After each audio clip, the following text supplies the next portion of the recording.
ورفعنا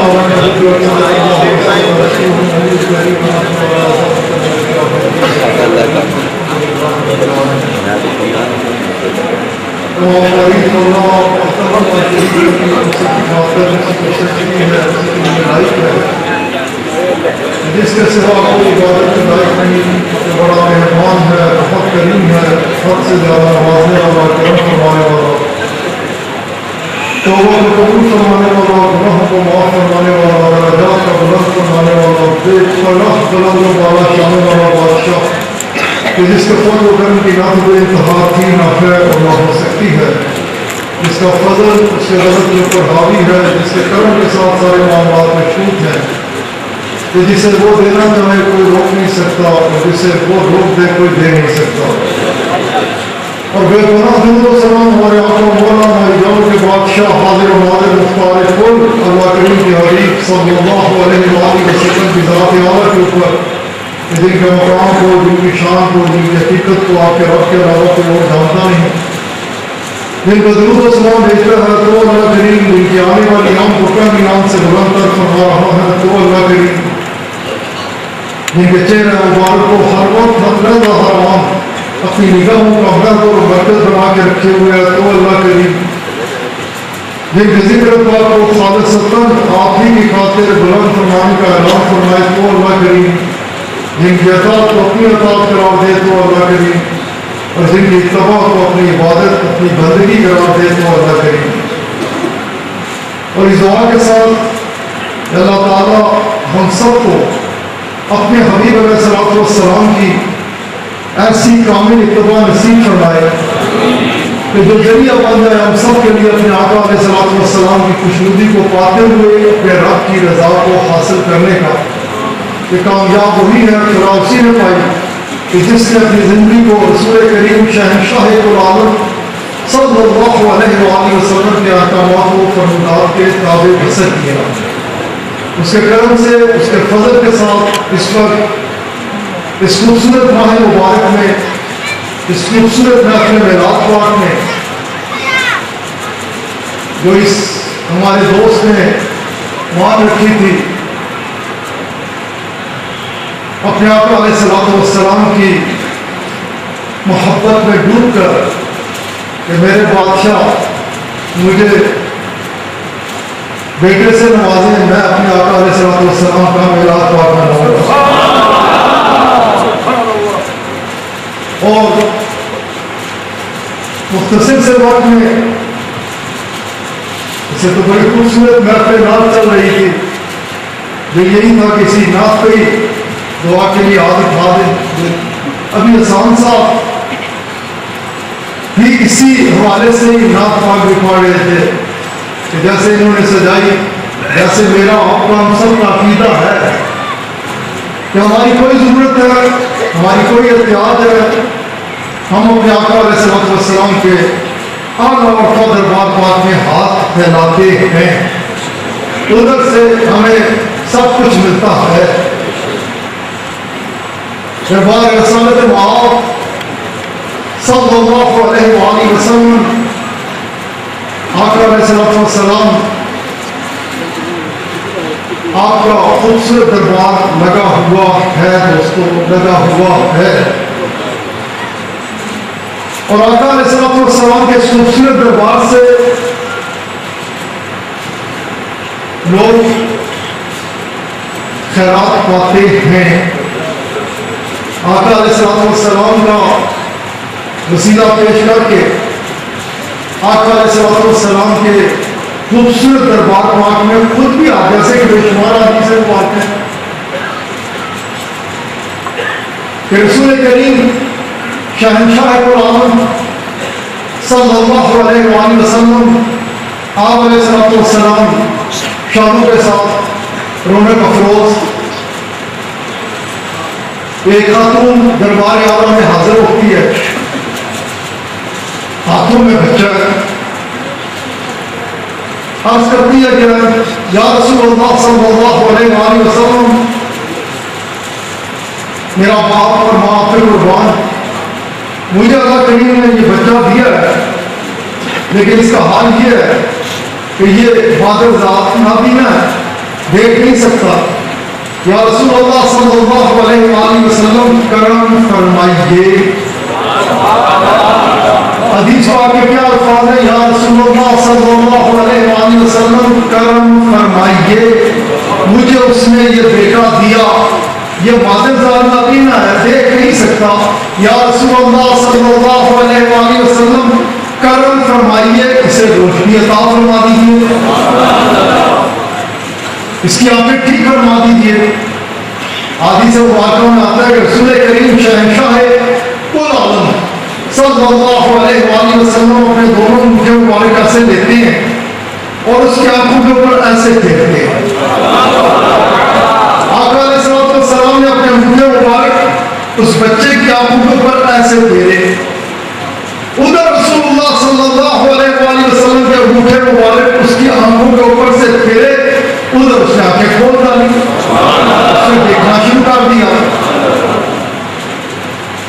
ایک غلام دیکھ رہا تھا، اس کی نظر کمزور ہو رہی تھی عمر کے ساتھ ساتھ. دربار اعلیٰ میں عرض کرنے لگا، یا رسول اللہ صلی اللہ علیہ وآلہ وسلم مجھے اس سے امید تھی، لیکن معاملہ یہ ہے کہ یہ وقت کے ساتھ کمزور ہو گئی ہے، اس سے مجھے دیکھنے میں دقت محسوس ہوتی ہے.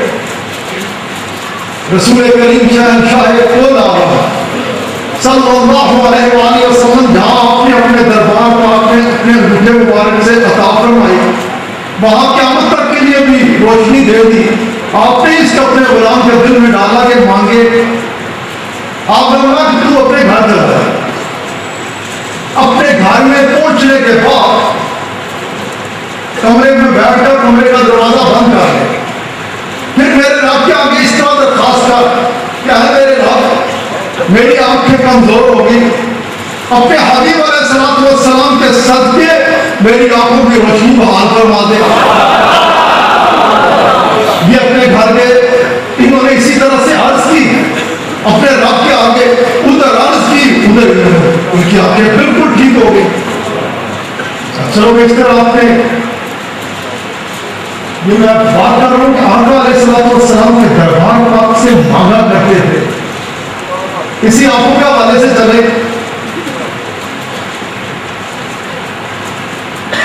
غلام ہے،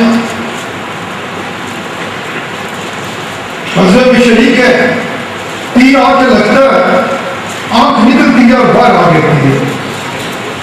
احسان صاحب پر پڑھ رہے تھے نا کہ ہماری جولی میں رہتے ہیں سدا ٹکڑے آقا ہے، اور اس سے بڑھ کے مقدر والا کوئی نہیں جس کو آقا علیہ السلام کے ٹکڑے. ویسے تو سب ہی کچھ لوگ ہیں نمک حلال، کیونکہ اللہ تعالیٰ خود فرماتا ہے میرے پیارے ابھی اگر آپ کو نہ بناتا تو کسی چیز کو بناتا ہی نہ.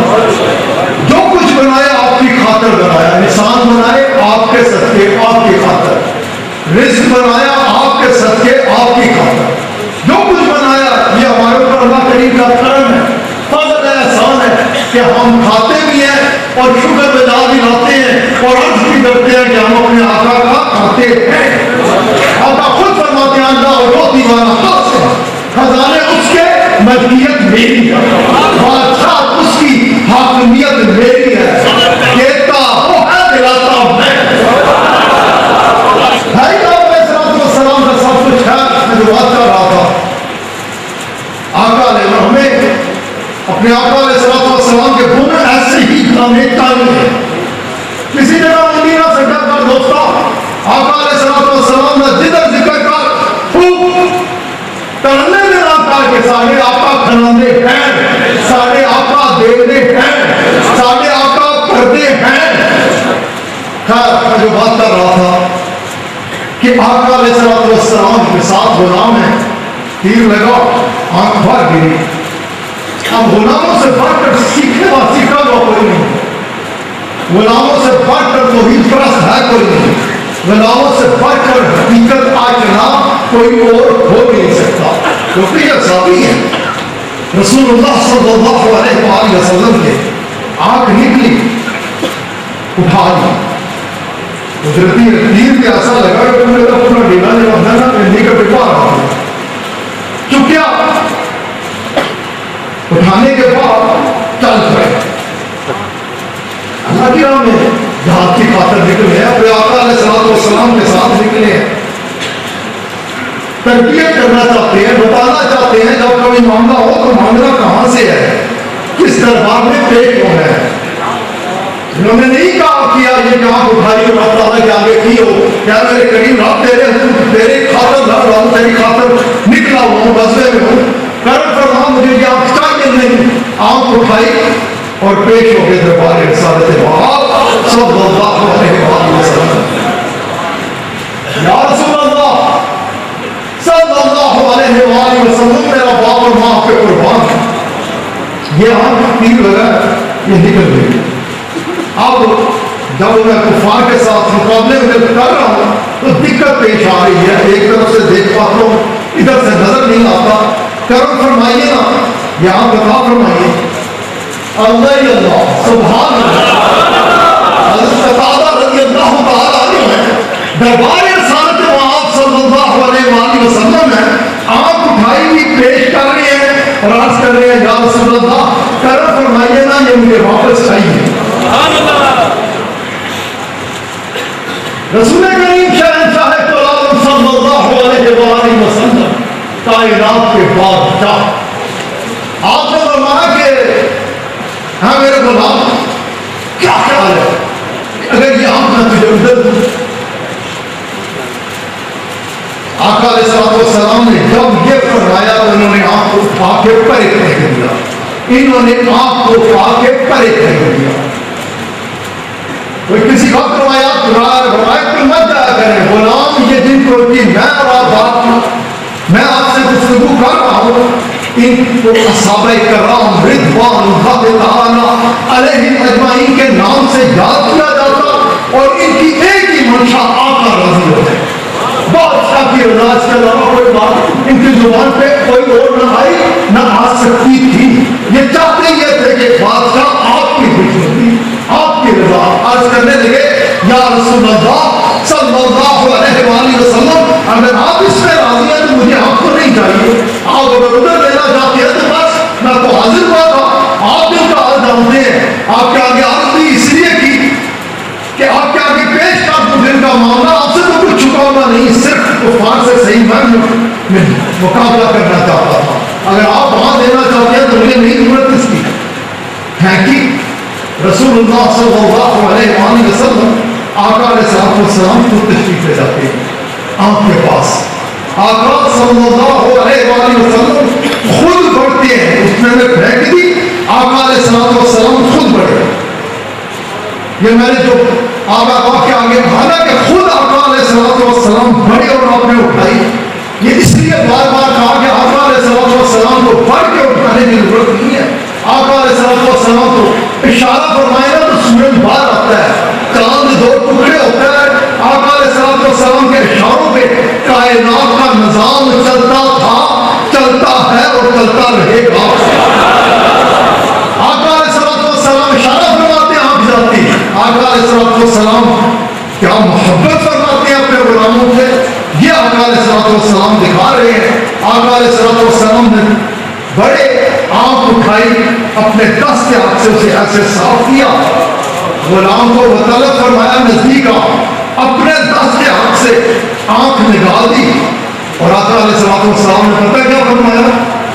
ہم کیا پڑھ رہے تھے حسان صاحب؟ ہماری جھولی میں سزا رہتے ہیں ٹکڑے آقا ہے۔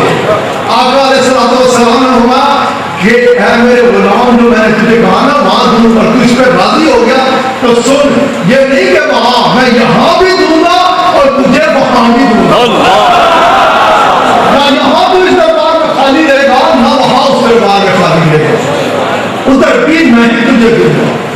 اور وہ غلام فرماتے ہیں کہ قسم ہے اس کی کہ جس کے قبضہ قدرت میں میری جان ہے کہ وقت کے ساتھ ساتھ میری وہ دوسری جو آنکھ تھی اس کی نظر جو ہے کمزور ہوتی چلی گئی، لیکن جو آنکھ میرے آقا علیہ الصلوۃ والسلام نے مجھے عطا فرمائی تھی نا، جو آنکھ میرے آقا علیہ الصلوۃ والسلام نے مجھے عطا فرمائی تھی نا، آپ فرماتے ہیں کہ اس سے میں رات کو بھی ایسے دیکھا کرتا جیسے دن کو دیکھا۔ آقا علیہ الصلوۃ والسلام ہونے کا فروض ہے، غلام جاتے ہیں واپس آ جاتے ہیں، تعداد ہے، بڑا زور ہے، جاتے ہیں پھر آتے ہیں، آقا علیہ السلام دیکھ رہے ہیں۔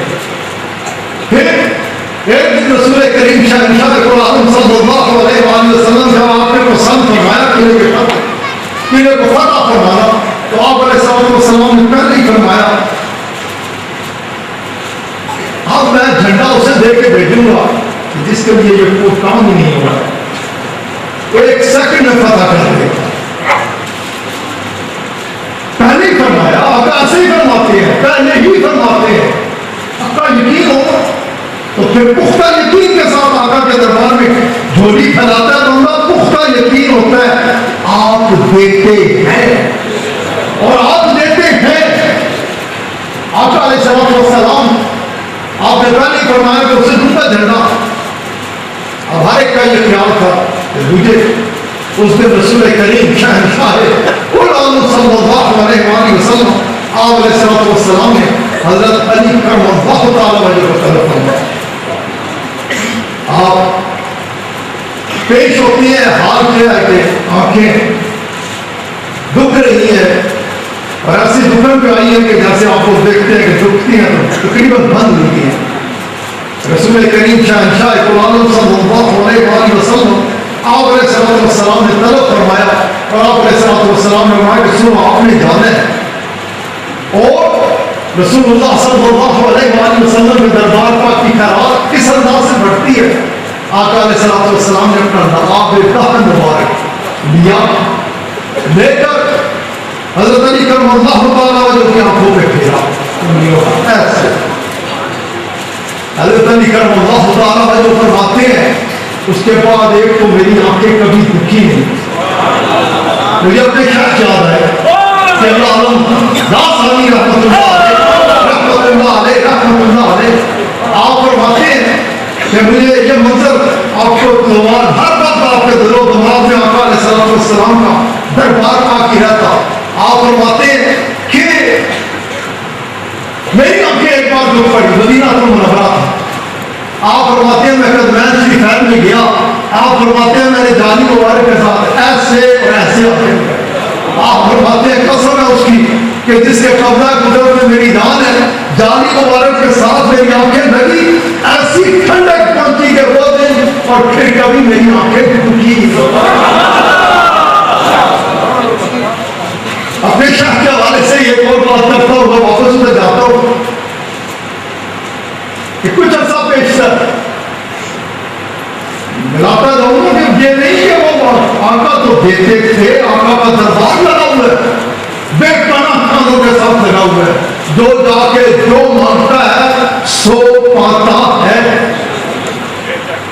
کچھ عرصہ پیشتر مدینہ پاک کی حاضری، اس وقت نافیہ میں جاؤ رنگی بٹھایا کرتے تھے جو دوست جاتے رہے ہیں ساتھ، اب وہ سارا علاقہ انہوں نے صاف کر دیا۔ ان خوبصورت خوشبودار معطر گلیوں میں جا رہا ہوں، اپنے ہوٹل میں نماز ادا کرنے کے بعد مجھے بازو کو کسی نے پکڑنے کے بعد مجھے کہنے لگے کہ کیا تو ان کا بیٹا ہے؟ میرے شخص کا نام لے کے قبلہ عالم حسانی رحمۃ اللہ علیہ کا نام لے کر الحمدللہ میں ان کا اللہ کے کرم سے مجھے یہ نسبت ملی بھی ہے کہ میں روحانی طور پہ بھی اور جسمانی طور پہ بھی ان کا بیٹا ہوں۔ کہنے لگے آپ میں تجھے تیرے شخص کا ایک قصہ سناؤں، اور مانے لگے کہ میں اس وقت تیرے شخص کے ساتھ تھا جب وہ قصر المدینہ المنورہ، یہ ہوٹل اس وقت گورنمنٹ پاک ہے، اس کے اندر آ چکا ہے، ادھر سے اترے تو یہ جوتے نہیں پہنا کرتے تھے، اتر کے سیدھے حرم پاک میں داخل ہو جاتے تھے۔ جب انہوں نے پیر نیچے رکھا سیڑھی سے تو ایک کیل تھی، وہ ان کی تیرے شاہ کی گلی میں دھنس گئی۔ کہتے ہیں میں نے اور ہمارے ساتھ کچھ جو دوست ہیں یہ مدینہ پاک کے رہنے والے ہیں، تو یہ قصہ سنا رہے ہیں مجھے سارا۔ کہتے ہیں کہ انہیں کہا کہ آؤ چلتے ہیں پہلے کسی سے یہ پٹی وغیرہ کرانے، کیونکہ جب وہ پیر کھینچی گئی تو گوشت بھی ساتھ آ گیا، اندر تک گھس گئی، خون نکل رہا تھا. ہم نے کہا کہ آئیے پہلے کہیں ادھر ڈاکٹر سے اس کو صاف کرا کے پٹی وغیرہ کرا لیں پھر چلیے گا. کہتے ہیں تیرے شیخ نے کہا کہ نہیں، میں اس وقت تیار ہو کے نیت کر کے نکلا ہوں، میں نے جانا مدینہ پاک ہے. اب اس والے سے میں جانوں گا کہ میرے شیخ جب نکلتے تھے مدینہ پاک کے لیے اور کیسے جاتے تھے، بائی روڈ گئے تو کیسے چلے جاتے تھے، بائی سی جاتے تھے تو کس طرح چلے جاتے تھے، باہر کا ایک علیحدہ ایک مضمون ہو جائے گا. آپ جب ارادہ فرما لیتے تھے تو بس پھر آپ چلتے تھے سیدھے سیدھے مدینہ پاک کی طرف، نہ دائیں نہ بائیں، نہ آگے نہ پیچھے، کہیں نہیں، سیدھے ادھر. آپ اپنے اسی آپ نے وہ فرمانے لگے کہ تیرے شیخ کہنے لگے کہ میں تیاری کر کے نکلا تھا آپ کے دربار میں ادھر ادھر نہیں جاؤں گا، میں نے ادھر ہی جانا ہے. کہتی ہے میں دیکھ رہا ہوں کہ وہ پیر رکھتے ہیں تو ادھر نیچے دھبا لگ جاتا ہے، خون کا خون نکل رہا ہے. کہتے ہیں جو انہوں نے جیسے سنایا میں نہیں ویسے سنا. کہتے ہیں پہلے میں ارشاد سے ان کی محبت رسول اللہ صلی اللہ علیہ وآلہ وسلم کے ساتھ جو تھی اس وجہ سے میں ان سے بڑا پیار کرتا ہوں، بڑی محبت مجھے ان کے ساتھ. میں ان کے پاس اکثر صبح بھی چلا جاتا، رات کو بھی جا کے بیٹھا کرتا. کہتے ہیں جب وہ چل پڑے پہلے جب میں انہیں کہہ رہا تھا تو ان کی محبت میں کہہ رہا تھا، ان کی محبت میں کہ ان کے پیر کو پیر زخمی ہو گیا ہے، اس کو ٹھیک کرانا چاہیے، پٹی کرانی چاہیے، جو کچھ ڈاکٹر نے کرنا ہے کر لے. ان کی محبت میں کہہ رہا تھا. وہ خود فرماتے ہیں لیکن جب یہ چلنے لگے وہ نیچے دھبا لگ رہا ہے، اب بالکل آگے باب جبریل آ رہا ہے. کہتے ہیں پھر میرے ذہن نے پلٹا کھایا. پہلے میں ان کی محبت میں کہہ رہا تھا، اب مجھے مسجد نبی کی حرمت سمجھ آ رہی. خود فرماتے ہیں جیسے انہوں نے فرمایا ویسے میں کہتے ہیں اب ان کی محبت کے اوپر مسجد نبی پاک کی حرمت تھی کہ یہ سن نہیں رہے، یہ جا رہے ہیں، یہ جدھر پیر رکھ رہے ہیں ادھر دھبا لگ رہا ہے. اب یہ باب جبریل کے اندر قدم رکھیں گے تو ادھر بھی دھبا لگ جائے گا. آپ وہ فرمانے لگے کہ مجھے یہ مسجد نبوی کے آداب کے حوالے سے میں عجیب کشمکش میں کہ میں انہیں روکوں کیا کروں. اتنے میں میں یہ سوچ رہا ہوں کہ انہوں نے پیر اٹھا کر باب جبریل کی وہ جو خوبصورت سی بڑی ادھر ایک بات کرتا جاؤں، اللہ کرے آپ سب جائیں مدینہ. آمین. ارے مدینہ پاک جانا نصیب ہوگا. ہر جگہ ادھر ریاض الجنہ میں بھی بڑا مزہ ہے، قدمین شریفین میں بھی نماز کا بڑے لطف ہے. لیکن اگر کبھی موقع ملے نا منتظر رہو، اقامت ہو رہی ہو اور اس وقت کو کھلا ہوا ہو. پہلے یہ کھلا رہتا تھا، اب وہ کئی بار جو بھی ہیڈ آف اسٹیٹس آتے ہیں، مختلف سربراہان آتے ہیں، ان کے لیے انہوں نے وہ جگہ مختص کر دیا کہ بینک کی فین والی اکثر و بیشتر وہ بند بھی کر دیتے ہیں. لیکن اگر قسمت جاوری کرے کھلا ہوا ہو اور منتظر ہو، اقامت شروع ہوئے تو اس وقت فٹافٹ صفوں میں شامل ہونے کی کوشش کرو. قسمت اگر یادی کی تو کئی بار ایسا ہوتا ہے کہ بندے کو بالکل وہ دروازہ پاک پہ جو سر مبارک ہے، وہ جو باب جبریل ہے نا، باب جبریل، اس پہ بالکل نماز کا موقع مل جاتا ہے. قسم ہے اس کی کہ جس کے قبضہ قدرت میں میری جان ہے، جو نماز کا ادھر لطف ہے نا، موت آوے دے سر ہوئے سرکار دے پوئے ادھر جو بندہ سجدہ کرتا ہے کسی باری کا کام دے ہوندہ ہے، خدا دعا ہے زمین دے پتہ لگتا ہے پتہ نہیں کدھر خیر. وہ جو میں بات کر رہا تھا وہ کہتے ہیں آپ کا پیر اٹھا اور جب ادھر پڑا نا، میں اس کا کچھ میں تھا کہ ابھی نے کہوں کہ اب آپ پیر رکھیں گے تو اندر تو ذہنی طور پہ ہی رکیں گے. اس سے پہلے انہوں نے پیر اٹھا کے رکھ دیا. اب اس سے پہلے کہ میں کچھ بولتا ان کا پیر اٹھا، جب اٹھا جدھر وہ پیر لگا تھا ادھر کوئی داغ نہیں، کسی قسم کا خون نہیں تھا. اب انہوں نے آگے پیر رکھا، پھر دوسرا پیر جب رکھا، کب میں شریف کی طرف جا رہے ہیں، پھر کہیں خون کا دھبا نہیں ہے. پھر یہ پہنچے ماجہ بات تک گئے، سلام کیا، واپس آ کے کرمان شریفین میں کھڑے ہو کے سلام کرنے کے بعد جب دو دانو بیٹھ کے کہتے ہیں میں نیچے سے ایسے دیکھ لوں، میں نیچے سے دیکھ رہا ہوں کہ وہ ہیڈی میں زخم کا نہ ہو نشان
اللہ کے ٹکڑوں کی.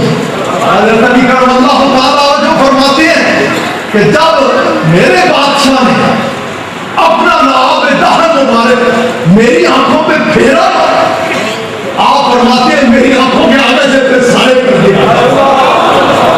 آپ یوں نہیں فرماتے ٹھیک ہو گئی, دکھن جاتی رہی. آپ فرماتے ہیں میرے بادشاہ کا لعاب دہن مبارک جب میری آنکھوں کے اوپر لگا, میری آنکھوں کے آگے سے سارے کر دیا. میرے عزیز دوستو, اس خوبصورت دربار پاک کی عطاؤں کی نہ کوئی حد کی نہ ہو سکتی ہے. رسول اللہ صلی اللہ علیہ وآلہ وسلم شانوں کے ساتھ رونق افروز ہیں. آپ علیہ السلام کے دربار پاک میں جو جھولی پھیلاتا ہے, جو کچھ مانگتا ہے, آپ علیہ السلام دیتے ہیں. آپ علیہ السلام کے خزانے کسی آپ خود فرماتے ہیں. آپ علیہ السلام کا فرمان مبارک ہے. آپ فرماتے ہیں کہ اللہ تعالیٰ نے اپنے تمام خزانوں کی کنجیاں مجھے عطا فرما دی. ایک حدیث مبارک میں آپ علیہ السلام نے یوں فرمایا کہ تمام خزانوں کی کنجیاں, اپنے تمام خزانوں کی کنجیاں مجھے عطا فرما دی. ایک حدیث مبارک میں کہ زمینوں کی بھی ساری کنجیاں مجھے عطا فرما دی. یہ عطا فرما دی گئی ہے کس کو؟ رسول اللہ صلی اللہ علیہ وآلہ وسلم کو. اور آقا علیہ السلام اللہ تعالیٰ کے خزانوں کے مالک ہیں, مختار ہیں, جسے چاہے جب چاہے جس انداز سے نوازے. آقا کی شانیں برا اور برا ہے, برا اور برا ہے, اور برا اور برا ہے. ہاں مقدر والا ہے, قسمت والا ہے وہ شخص, بخت والے ہیں وہ شخص. اور پڑا کریں بخت والے آتے ہیں, گاندھی لوگ ہیں مشکل کیا کریں جیسے کہ بخت والے آتے ہیں, اور آتے ہیں وہی جنہیں سرکار اور آتے ہیں جس پر کوئی قسمت والا ہے, نصیب والا ہے, جس سے رب راضی ہے نا, جس سے رب راضی ہے اس نے دربار اعلیٰ کی طرف جانے کا ہے. کیونکہ رب تعالیٰ نے خود فرما رکھا ہے کہ میری رضا میرے حبیب علیہ السلام کے دروازے پہ ہے. میرے حبیب علیہ السلام کے پاس جو پہنچتا ہے اس سے میں راضی ہوں, اس کے میں گناہوں کو معاف کر فرماتا ہوں. میرے پیارے دوستو, اپنا تعلق, اپنی نسبت, اپنا رشتہ اپنے آقا کے ساتھ مضبوط رکھو, بہت مضبوط رکھو. پختگی سے دربار اعلیٰ کے خوبصورت دامن پاک کو تھامتے رکھو. یہ تھام کے رکھنا تیرا میرا کام ہے, اور پھر ہمیں اپنے کرم سے نواز دینا یہ تیرا کام ہے.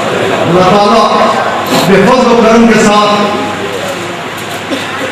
اس دوست کو بھی اپنی بے پناہ رحمتوں سے نوازے, جس نے اپنے آقا علیہ السلام کی محبت میں ڈوب کر یہ خوبصورت محفل میلاد پاک سجائی. اس محفل میں جتنے آئے اللہ تعالیٰ سب کو اپنی رحمتوں سے نوازے. اللہ تعالیٰ اپنے فضل سے, اپنے کرم سے کسی کو بھی محروم نہ رکھے. اللہ تعالیٰ آپ کو مجھ کو زندہ رکھے, اپنے پیارے حبیب صلی اللہ علیہ وآلہ وسلم کی سچی پکی اور پختہ محبت میں موت دے اسی محبت میں, تاکہ آپ کے دل اٹھائے اسی محبت میں. رب تعالیٰ ہم سب کے صغیرہ و کبیرہ گناہ معاف فرمائے. رب کریم ہم سب کا حامی ناصر ہو. سب احباب اپنے دل کی طرف متوجہ ہو کے اپنے رب کا ذکر کیجیے.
بالسرور الضامنة والشاكرون وحده وضاف ورائنا وضاف ورائنا وضاف ورائنا ومتعنا وواكينا من عذاب الله محمد وآله وأصحابه أجمعين. اللهم صل رسول الله صلى الله عليه وسلم على المؤمنين والمؤمنات والمسلمين والمسلمات. الله يا عباد الله يا إلهي نقوم بهذه المفتحات. أي الله مفتوحا للآيات والكرامات ووفقنا بالطاعات والعبادات. يا إلهي أوقظنا من الآفات والبليات وباركنا في الرزق والعمر والمال والأولاد والإحسان والسماء. ربنا واجعل لنا من لدنك وليا. ربنا واجعل لنا من لدنك نصيرا. نسألك العفو والعافية والمعافاة الدائمة في الدين والدنيا والآخرة والفوز بالجنة والنجاة من النار. ربنا آتنا في الدنيا حسنة وفي الآخرة حسنة وقنا عذاب النار وقنا عذاب القبر وقنا عذاب الحشر وقنا عذاب الميزان. ربنا آتنا رقابنا ورقاب آبائنا وأمهاتنا من النيران. ربنا هب لنا من أمرنا رشدا. ربنا هب لنا من أمرنا رفقا. ربنا هب لنا من أمرنا مرفقا. آتنا من إياتنا أنت وليي في الدنيا والآخرة. أنت حميدي في الدنيا والآخرة. أنت رفيقي في الدنيا والآخرة. اللهم قد باركنا بوهب الصيام. نسقي بثوب فضلك وحبيبك العالى. أكرم وأطول بأمنا من طبقات السفلى والنيران. اللهم ارزقنا حبك وحب نبيك العالى. وحب من حبك وحب نبيك العالى. ولا تخيبنا ورضاك يوم الحاكمين. يا كريم رسول كريم صلى الله عليه وآله وسلم کی خوبصورت نافع میں آسمان سجاوٹ ہے مقدر کی سجاوٹ اپنے جتنے حاضر سب کے اپنی بے پناہ رحمتوں و نواز ان کو دنیا کامیابی نہ نواز مدینہ پاک کی حاضری نصیب فرما. اللهم انت حافظنا انت ناصرنا انت هادينا انت راشدنا انت دليلنا انت ولينا. ارحم علينا ولا تعذبنا من ذنوبنا ولا تبتلينا من ذنوبنا ولا تسلط علينا الظالمين من ذنوبنا وتغفر لنا سيئاتنا وهب لنا من لدنك الرحمة إنك أنت الوهاب أنت الوهاب أنت الوهاب. وحرمة النبي سيد الأبرار وصلى الله تعالى على خير خلقه ونور عرشه محمد وآله وأصحابه برحمتك يا أرحم الراحمين يا رب العالمين.